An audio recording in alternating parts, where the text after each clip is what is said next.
We started to shoot it, as I recall, and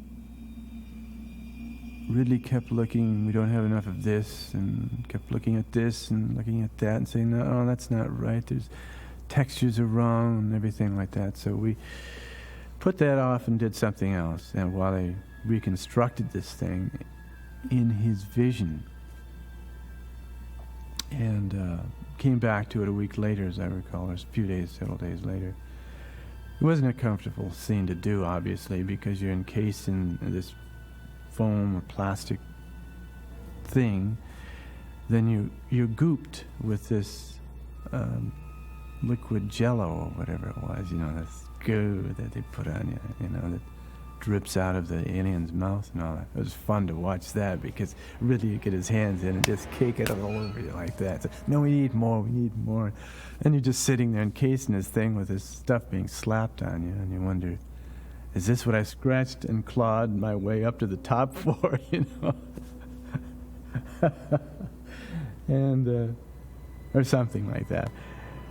It was a very uncomfortable scene to do, and Sigourney and I played the dynamics of that part of the film through and fully. And what was always missing for me was the fact that there was a scene that was cut out of the script that we never shot of us being lovers. It suggested we were lovers.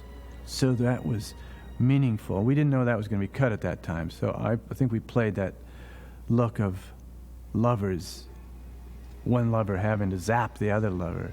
So that was the dynamic that was working for us.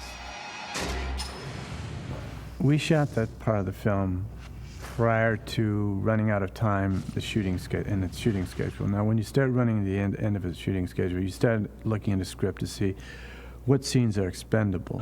It really would slow up the pace to have this goodbye scene between the two lovers, basically. It has, just break up the energy of it, and it has nothing to do with the whole piece, because this other scene was cut out of the, we didn't even bother shooting it, so, they don't connect.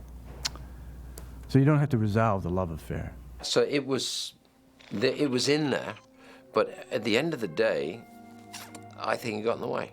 You didn't need it. It wasn't about that. It was, that's very traditional, to have the relationship with them. It's like a soap opera. So we discarded those elements eventually, because they don't lead you anywhere. And ideally, it doesn't always happen. If you have a piece of material where it's very hard to cut it down because every scene means something, then you got a really good script, right? But as soon as you came to these things, they didn't really mean anything. So they were out. They were fine, but they were not, just slowed down the dynamics.